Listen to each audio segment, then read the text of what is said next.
Well, it was a unanimous but begrudging yes at last night's City Commission meeting as commissioners voted on approval of Ordinance number BG 2023-14. The ordinance would see the fruition of the Digs on the River project for River Street.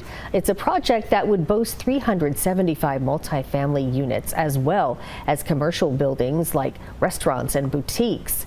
But it could also displace over 30 families, according to those opposed. WBKO's Sarah Phipps attended the meeting last night and has the latest for us now. Ordinance number BG 2023-14 was tabled at the last commissioners meeting following discourse on compensation for Kentucky Gardens mobile home residents who would be displaced during the rezone. However, it was discovered at last night's meeting that the commissioners' hands were tied, as the land is technically classified for light industrial use, not residential. So it is a residential property in essence in its use, but it's zoned light industrial, which means the owner of the property could come in and tomorrow begin using the property in a light industrial fashion, which would include possible warehousing, very intense commercial type of uses. Though Chris Davenport, who represents Digs on the River spearheaders Eddie and Joy Hanks, says residents shouldn't worry about being immediately displaced. So two components to that. Number one, the tenants know that assuming they are compliant with their lease obligations, they will not be asked to relocate for a calendar year.